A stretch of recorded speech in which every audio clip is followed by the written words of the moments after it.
Hey, welcome back to Mastering Risk, the podcast. Listen, thanks again for joining us. Based upon a lot of feedback that we got from last week and what we were talking about in risk and entrepreneurship as you're starting out, this is why being an entrepreneur is going to save your arse in 2026 with the advent of AI. So sit back, grab yourself your favorite beverage. Let's get at it.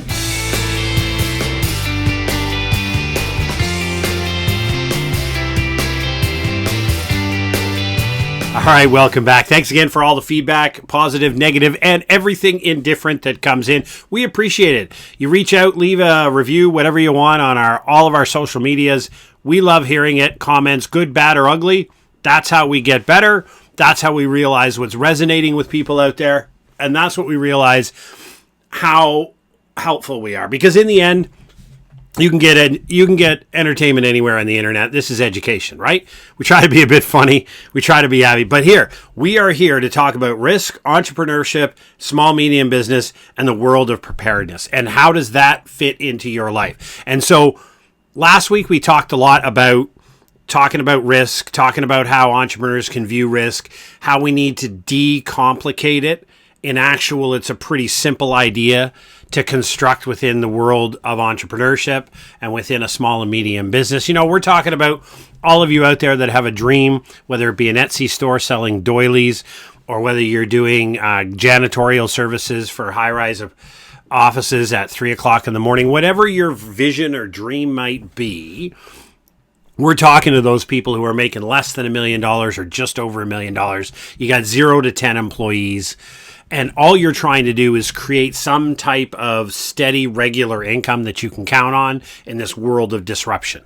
And then how do you figure out how to stabilize that world to the greatest extent possible as you continuously, as Mike Tyson reference always says, as you continually get punched upside the head by political, economic, and natural disasters that don't seem to be going away and only seem to be increasing in both the severity and frequency. And as a result of that, the environment in which you try to be an entrepreneur, the environment in which you try to create this dream is uncertain. And there's one thing the business community hates the most, and that's uncertainty.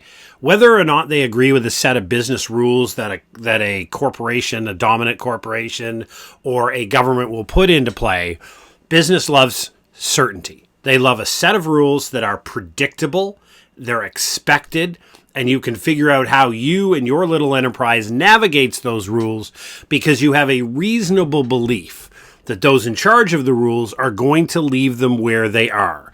Or if they're going to change them, they're going to do so incrementally, which means they're going to shave the ice cube, as we used to say in the Army. They're going to change things at the margin. They may even have a consultation period with people about it. That's what we hope. The reality is now, because of our political and economic environment, we have a significant and rapid series of changes in the rules of the game. The structural regulation about cross-border shipments, cross-state and interprovincial shipments. We have a number of different regulatory frameworks that are being altered for the environmental world and other areas. And while we understand that we as entrepreneurs don't have a say on whether this happens, what we don't know is this the end? Is this the last change that's coming? So is this state, whether I agree with it or not, is this the way the world's going to look for the next 3 years? So I can figure it out, I can make investments and roll. And we all know the answer to that is nobody knows. And we're probably certain what you're looking at today in your industry is not what it's going to look like in 12 months. So how do you keep your foot on the gas without going off the precipice? How do you keep it staying in the lane, making money as the world is blowing up and burning around you? That's the idea of what we try to offer here. And out of last week, a lot of the feedback that we got was, yeah, it's great, but it's so hard to be an entrepreneur. It's so difficult to be an entrepreneur. It is such a challenge to do anything. I have no idea what to do. Now, while I'm not going to get on here and attempt to be the Diary of the CEO or Alex Hormozi or any of these other taller, and I've got right here on my book shelf, I've got all of Alex Hormozi's book. I'm a huge fan. What I'm going to try to tell you is from my perspective, how easy it is from somebody who's done it and the simple steps that I took and how I think being an entrepreneur is your key to success in 2026. My advice to everyone, whether you're 18 or 78, is to have a private company. Understanding that and setting that up seems like a daunting task. It's not. I did it. It's pretty simple. I could crack all jokes about being an army guy, eating the crayon box, and all those other standard jokes. It's not hard, but somebody has to lay it out in specific form. So today we're going to talk about why being an entrepreneur is key, and then we're going to talk about how to be an entrepreneur. So first of all, why? When we think about work, in this grand scheme of how our capitalistic society is set up, and I'm not going to go down the Marxist versus capitalist debate, but in our capitalistic society, you really have two options. And if you don't choose one of those, you default into the pool of everybody else in the third. The first one is a profession, right? So a profession is something that is legally minded and set down in statutory requirement as to who they are and what they do. So you think about an electrician, the trades, an electrician, a carpenter, a plumber. They have a set of rules. There's a society, a college that runs the plumbing world. There's a set of courses that you have to take and pass. There's a set number of apprenticeship hours you have to have before you can write your final exam and be considered a journeyman and legally sign off on paperwork as it's fit for human occupation or fit for human use.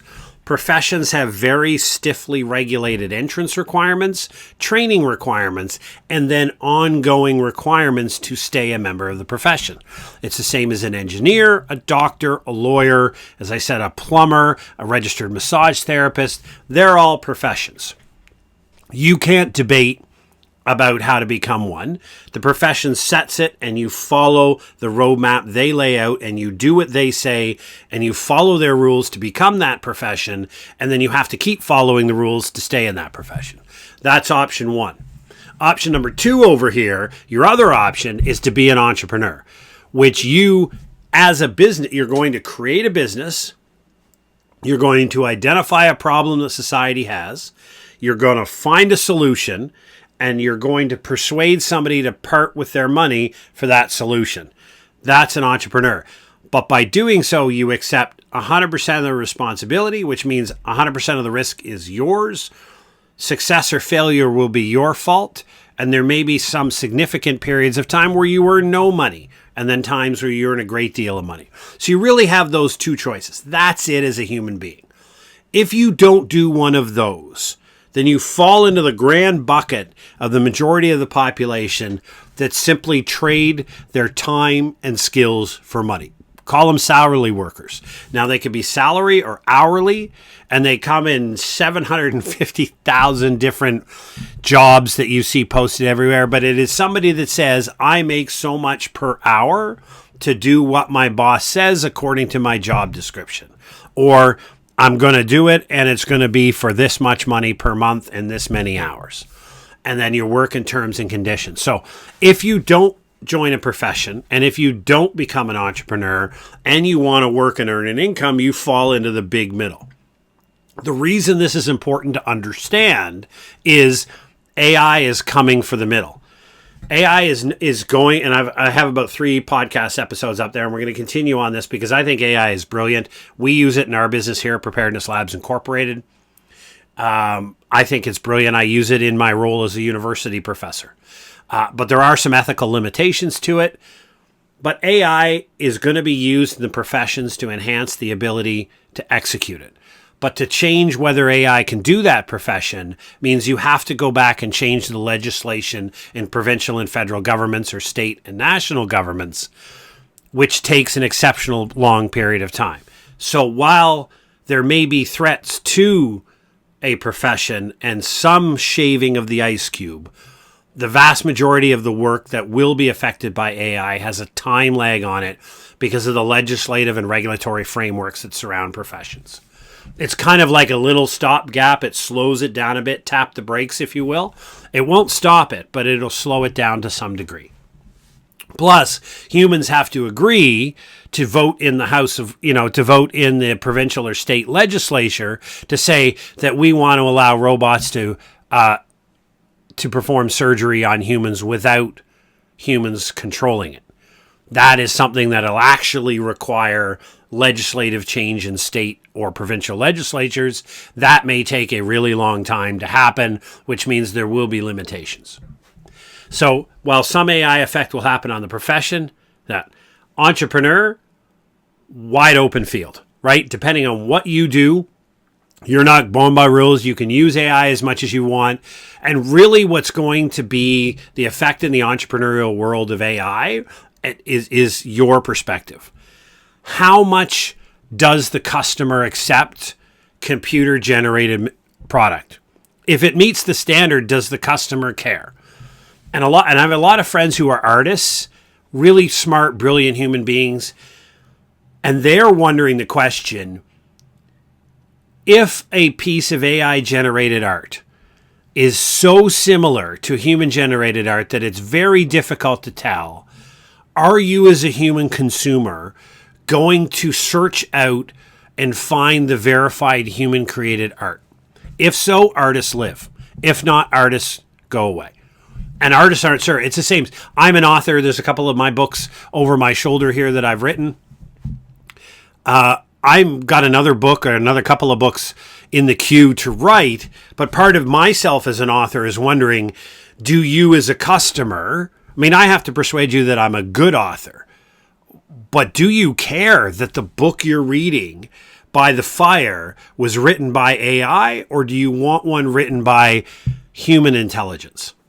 And that's not there's no right or wrong to that. That's a consumer driven. So as much as the consumers want it there, where AI is really targeting is all of you people in the middle that earn a salary and trade your time and skills for money. Because I, as a business owner, can look at you and say, I can send you out the exit door and hire a computer that works 24/7, doesn't take any time off, doesn't call in sick, doesn't need a whole bunch of raises, etc., has a little higher upfront cost, but over the long run will save me all kinds, and I can just let you go. The vast majority of people impacted over the next 2 years of AI are going to be the salaried employee workers. Where do they go? Other than the unemployment line, it's difficult to go into the professions because they have a very strict and fixed amount of enrollees. Like you just can't start training 1,000 new doctors. The system isn't built that way. So while there'll be some growth in the trades, that throughput will be small. So the vast majority of people that are going to be punted from their job by AI, and we don't know how much that is. The sky's not falling. It's not Chicken Little, but there's going to be a not insignificant number of people who lose their job. They're going to be pushed over to the entrepreneurial world, right? They're going to realize, and you see it now, there was a news article this morning about a grocery store was offering one part-time position online, and they had over 300 people in line to interview for it. That's only going to get to grow bigger. And if your answer to, I've been made redundant because of the recession or because of AI, if you think you're going to update your resume and apply for jobs and that's going to be your solution, you're competing against everybody else. So my suggestion, and the title of this entire podcast and YouTube is about just that the entrepreneurial world is your wide open gig to try to make money, to try to solve things. Now, there's a whole bunch of things that you have to do, but you have to be able to jump in with 2 feet. You have to be able to say to yourself, I want to be responsible for my outcomes. Whether I make $5 or $5,000 this month, it'll be up to me. Win or lose, it's my fault. And I'm willing to take that risk. Because if you're over here saying, I'm not willing to take the risk to start a company and to try to solve something online and make money, but you're going to sit over here and put out 300 applications against 1,000 other people in individual jobs and then sit at home and wonder why you don't get any calls. but you're not willing to go over here and do this, then you're setting your own self up for failure. If you're not going to give the entrepreneurial gig a wing, you're going to wing it, or you're not willing to go over here and try a profession, but you're just going to sit in line and try to fill out your CV and apply to jobs, you're gonna be in a world of hurt. Right? So if you want to be successful in 2026, my argument to you is your best bet, unless you get into the profession, is going to be an entrepreneur. Is going to come over here, be an entrepreneur, and jump in with 2 feet. So how do you do that? Right? We've explained why entrepreneur is probably your best bet, where the pressure is going to come from AI and recession, the first people to wheeze out, and what's coming. So how do you do that? Well, we here at Preparedness Labs Incorporated have a 3-point system that we use whenever we talk to people about entrepreneur. And we give regular free, and we do this on the podcast. All of our information is available over at preparednesslabs.ca. We provide free information how to do this. We're not trying to make money off of it. We want to see people successful.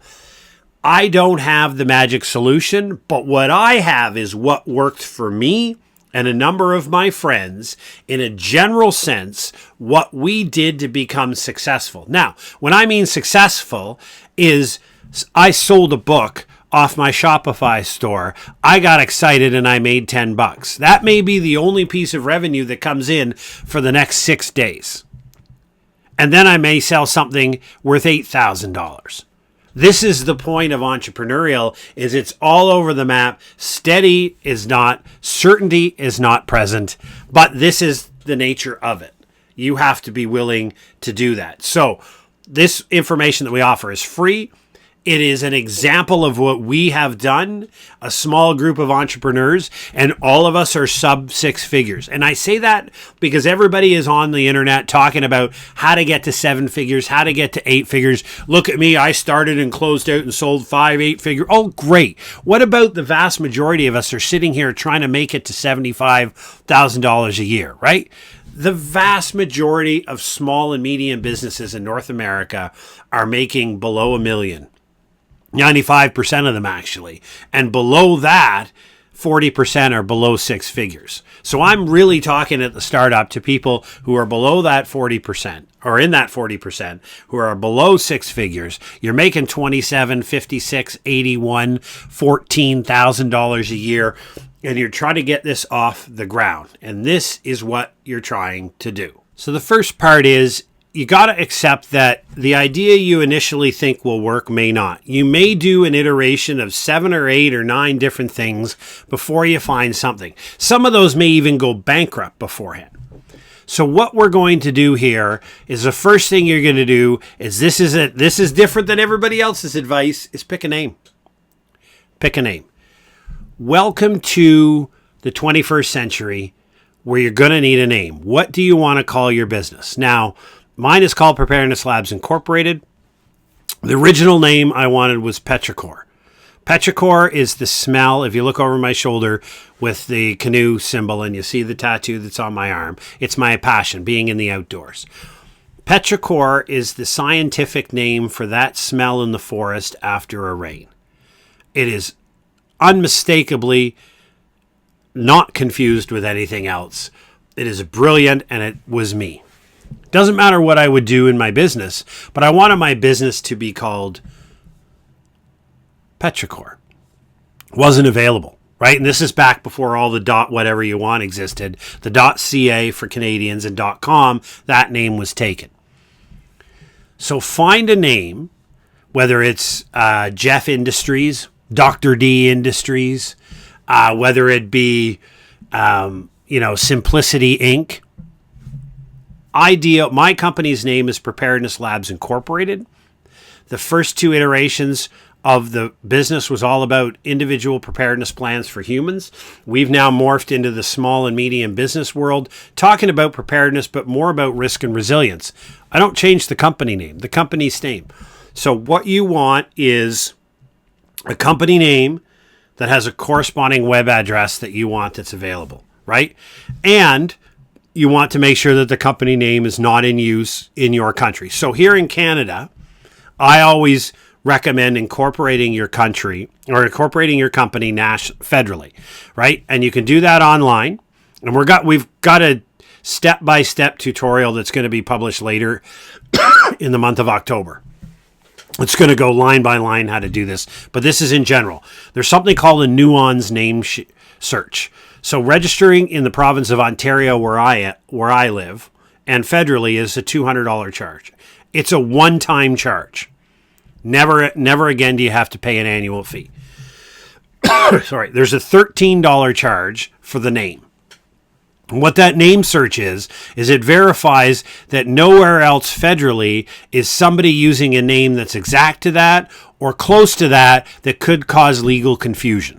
So basically, it gives you the legal right to use the name across the nation.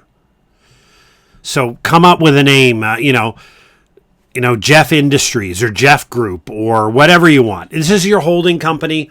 This is your company. This is where all the legal stuff is going to sit. So come up. So look for the nuance search. Look for the legal name search in your country. In Canada, it's called a nuance search with Corporations Canada. Find the website address that's available and find the name. If all three of those match, you have step one done. I'm going to call it Research Incorporated. Canadian Research Incorporated.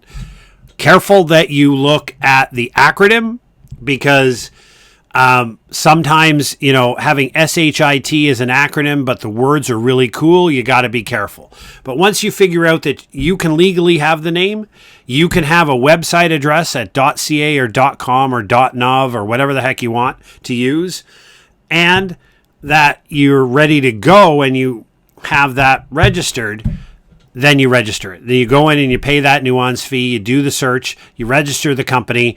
And the cool thing about the government of Canada, and they get hacked all the time, is you don't have to know anything about what you're doing other than you're going in there and you're registering the company. It tells you how many directors, you fill out the name. It tells you what kind of board rules that you have for your company. Just pick the ones by default because it's it's just you and you're the only shareholder. So it's very, very simple. All the forms and everything you need are there. You pay the fee and submit, and the next day you get a little note gives you your corporation number. It gives you legal approval to exist as a company in Canada, and you have that name. You go to a domain name service. I registered mine with GoDaddy. If you use Shopify as your storefront, or if you anywhere else, or even if you don't want to do that, there's a free one that I am an absolute fan of. It's called Buy Me a Coffee. You go there and your address is actually buymeacoffee / whatever your name is. If that's free, you can use that. Then you don't have to buy a website and you set up your company. So now you've got this legal company created, right? You don't even know what you're going to do yet, but you've got a legal company created with a really cool name that you like.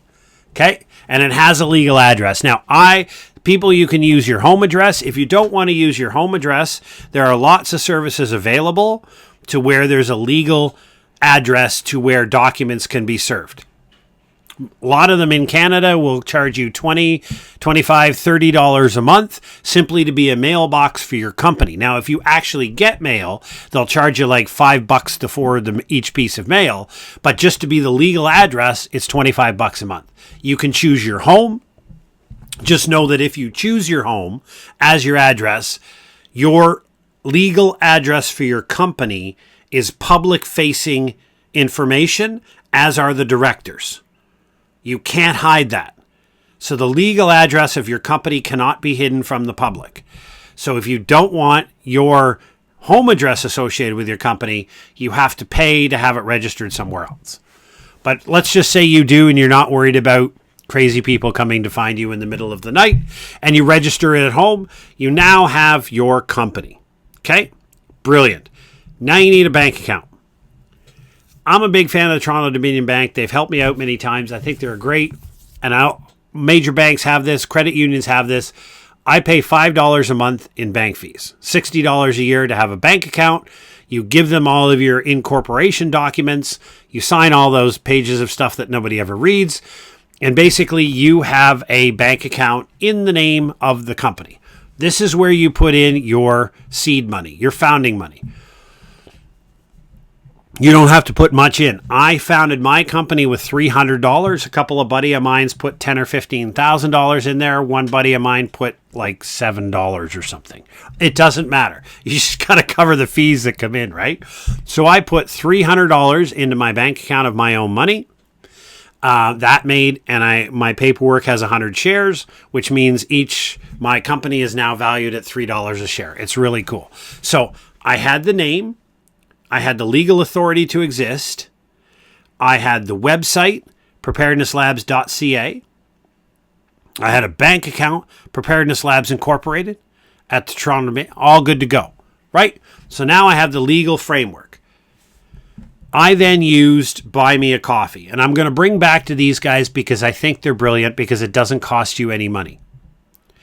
I went to Buy Me a Coffee, and it's a way to support artists' work. So I have this podcast at the bottom of the show notes is a support the podcast button.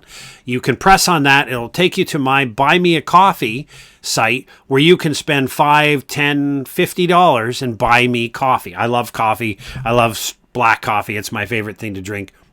Well, whiskey. Yeah, black coffee. And you can buy me a coffee. And when you set that up, you set it up with their payment processor, which is Stripe. Free of charge, it costs you nothing. You do a bunch of paperwork. You have to upload to Stripe all of your corporation paperwork to show you're real, but you link your bank account. So when somebody buys me a coffee, spend $5 to buy me a coffee, I then get a deposit into my bank account through Stripe. Now, there is a higher percentage fee, something like 3 to 5% in the end they take as a fee, but it doesn't cost you any money. So if somebody buys me a $5 coffee, I probably get around $4.80 put into my bank account. Right? It's pretty cool. I get the majority of it. They get paid for offering the service. It's great. Buy Me a Coffee is a great site because you can upload digital products. You can put books there, pictures, D&D maps, whatever it is you're selling, and it costs you nothing to put it up there. And if it's a digital size below a certain, I think it's 30 megs or whatever it is, they do the exchange. Somebody comes in, they give their credit card information to buy me a coffee. They buy your book. They get an immediate EPUB for the book, and the money goes into your account, and then you can decide how often that you want Buy Me a Coffee to pay you out. The brilliant of Buy Me a Coffee is it gets you started, and it doesn't cost you any money. So to this point, in Canada, and the fees may be different in the United States of America, but in Canada, it cost me $213.75 to set up the company and do the search to make sure that I could use Preparedness Labs Incorporated. It then cost me $5 a month to have a basic business bank account where money can flow in and I can electronically pay bills with. I then set up a place for me to sell my stuff and Buy Me a Coffee, and I'll slam these guys again. They're fabulous human beings. Is free of charge. Now, Preparedness Labs Incorporated uses the platform Shopify, which is a great Canadian company, and we have all of our stuff off at preparednesslabs.ca, which is linked to our Shopify store, and you go there and everything we have, all of our free material and everything that we offer for sale is available on that one website. I manage it, I change it up, but that's what I do. Now you have to decide what it is you're going to do. And this is your brilliance. If you choose the name and you put the name on your Buy Me a Coffee or your Shopify, you can change up everything you're selling all the time. So as I come up with a new idea or I come up with a great idea and after 6 months, nobody's buying it, I can just take it off the website and move it away. Who cares, right? It's free of charge. Well, not free of charge on Shopify, but your basic cover, once you pay your annual fee, the rest of it is covered. And the beautiful things like Shopify or Thinkific for courses or GoDaddy Commerce is they have built-in back-end systems. You don't have to worry about the e-commerce. They do it all for you, right? And in Shopify, for example, everybody has Apple Pay, everybody has Google Pay, and everybody has Shop Pay, right? And it just helps with the conversion because people are more than likely. So you've got your business set up. You haven't even done anything. You haven't sold anything. You haven't told anybody you're out there. But you never have to spend that $213 again. And you only have to pay your $5 a month in banking fees. And in Canada, you have to have a board of directors meeting once a year, which me as the only shareholder and director, it's me sitting around my desk having a conversation with myself. But we go over, we have minutes and motions and all that. And all of that documentation is easy to find free on the internet. And it costs me $12 Canadian a year to upload, to basically press a couple of buttons in the Corporations Canada website. And they send you emails to inform you it's time to do this. So you don't have to necessarily remember it. To tell them that the company is still viable, it's still operating, and we had our annual general meeting. Full stop. So if you think about it, if you use Buy Me a Coffee because we like free stuff and you've paid your one-time fee, the minimum it's going to cost you to run a company in Canada is freaking $72 a year. Now, you look at me right now and you tell me you don't have $72 a year. I don't care if you're on welfare. You have $72 a year. You have no excuse but you. That's it. That's all it costs. You can do all of your advertising to sell whatever it is you're going to sell on social media free of charge, right? You can create a YouTube channel. You can create a podcast, costs you money with your podcast support site. But if you stick with the YouTube and your X and your Meta and your TikTok and whatever next iteration of that is, and you go to whatever other platforms exist out there, and you put out your good or service that you create to your target market to sell a product and drive them to your Buy Me a Coffee site, right? Because remember, all of your marketing that you're yelling at the world out there is just about, I want everybody to see me, hear me, and know I'm there. Because as Alex Hormozi says quite famously, nobody knows you're there. And unless you're putting out like 4, 5, 6, 800 pieces of content a week, nobody knows you're there. Nobody knows that you're selling what you're selling. Nobody knows that you're trying to position yourself as an expert. And so this is what I found. It's $72 Canadian a year to run a freaking corporation. That's it. BS. It doesn't cost you more than that with your Buy Me a Coffee site, your free social media apps, as long as you stay conform with the rules and don't do any dumb stuff. And you get on there and you hold the phone up to your hand and you said, hey, my name is Jeff. And listen, I've got this great idea. Are you struggling with this? Well, listen, here's a couple of points. Drop over to my website, buymeacoffee.com/mastering risk. Bam. It's free of charge. Didn't cost you anything. And you do that hundreds and hundreds and hundreds of times. The best thing that I heard was called aggressive patience. And it's the idea that you're going to come up with a plan. Because remember, it's not about goals. I want to try to earn 40,000. It's about setting up a system. We here at Preparedness Labs Incorporated have a goal of 400 individual pieces of social media content a week. That's our goal. But it's done through a system. Every day we produce X number of pieces, and we just consistently do it. I then spend 2 hours a day doing nothing more than engaging with comments and commenting on other people's online social media presence.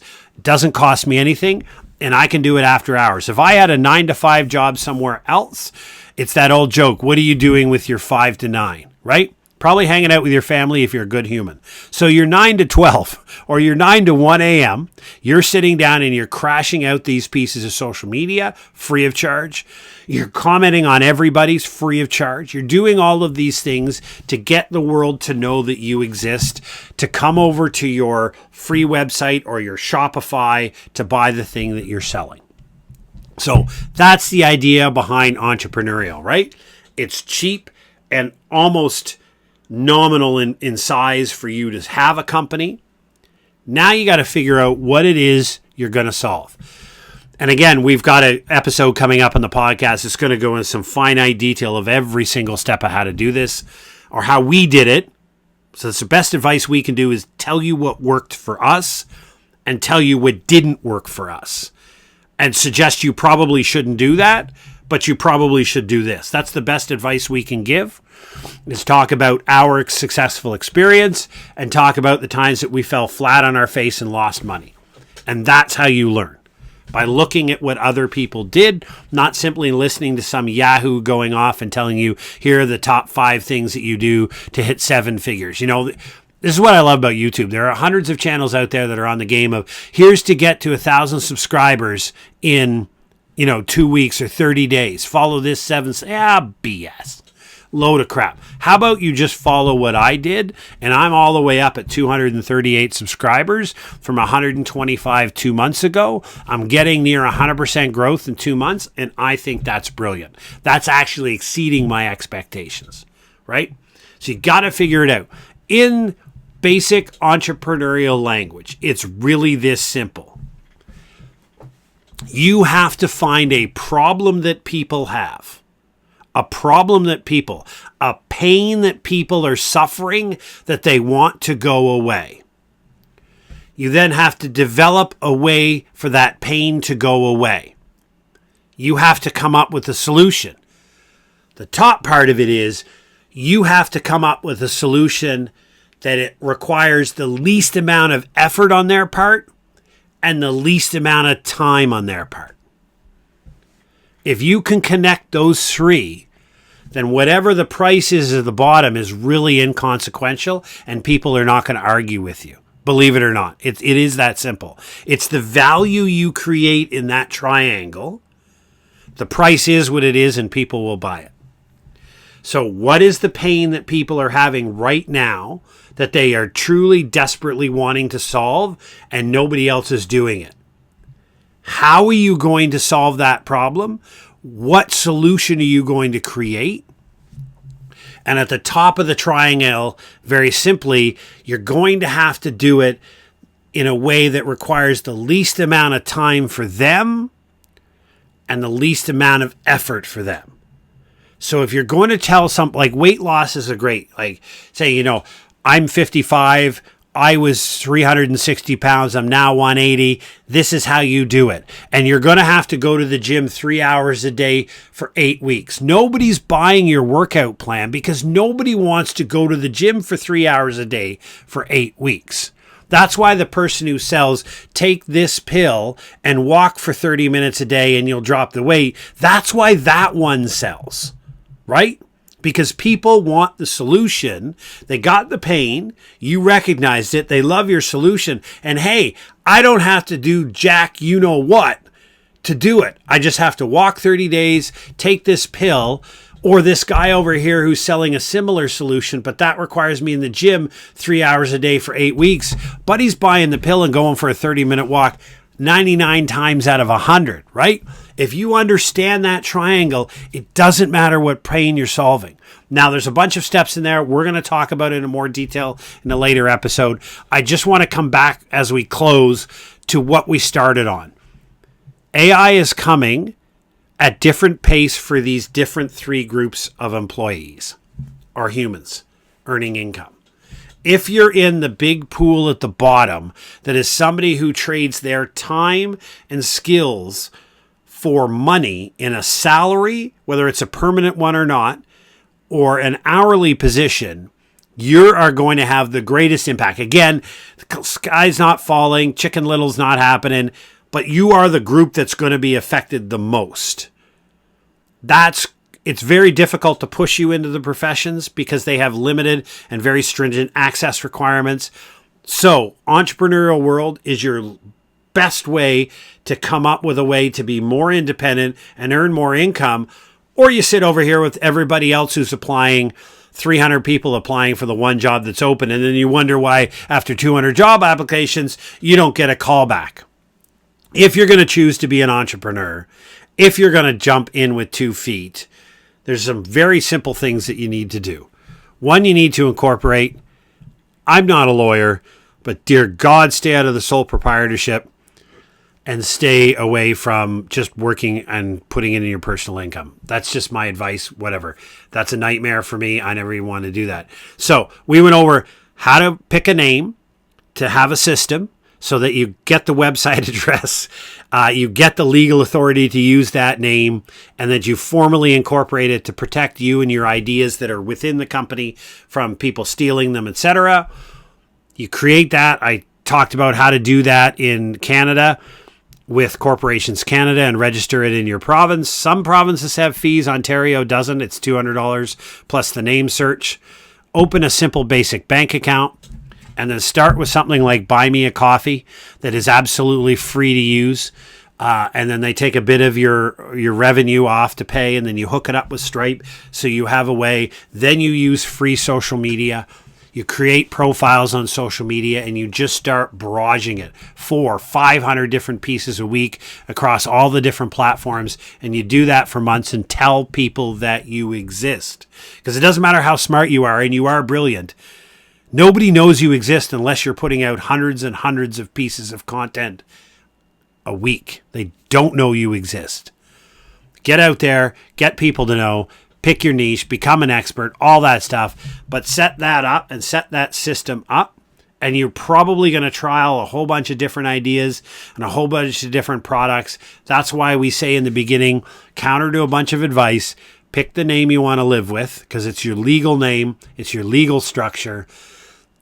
Call it Smith Industries and you sell baseballs. That's perfectly fine. It doesn't matter. Come up with a name that's your legal name. Mine was Preparedness Labs Incorporated. Incorporate it so it's protected. Register it in a province or a state. Do it. I recommend in Canada, if you're Canadian, to do it federally so you have access across all of the provinces. And then set up your bank account, set up your free website. You can go to Shopify and whatever, but I'm simply telling you, it costs you in Canada $213. The fees may be slightly higher, but $200 and some dollars, one-time fee to set up your company, and then $72 a year to run it. That's it. And time and investment. And if you're going to be affected by AI, you might have some time on your hands. So hopefully you found this helpful. I'm really here to tell you that there's a lot of us out there. There's about 5 million companies in Canada and only 41 million humans. That tells you how many people to some degree or another are dabbling in trying to figure this thing out. You're not alone, but you need to make an intent and effort. It costs very little money compared to everything else that's going on in the world to start it and to sustain it. Now you have the free sandbox in which to play, to try to figure out what it is you want to do. You follow that triangle. We talked about it from the pain to the solution to the ease of use, and tell the world about it. You're going to do that 10 times. One of them's going to stick. And sometimes in the next 2 to 3 years, you're going to kick off. It's not that difficult, but it's jumping in. And that's the hard part for people. So thanks for joining us again here at Mastering Risk. We're here to help you, the entrepreneur, the solo entrepreneur, the small and medium business, understand the risk environment in which you operate by talking about risk in language that makes sense. No 20-page binders, no downloadable large reports, simple, basic information that's accurate, helpful, and useful. Because otherwise, what's the point of garbage? So thanks again for joining us here at the podcast. Take care.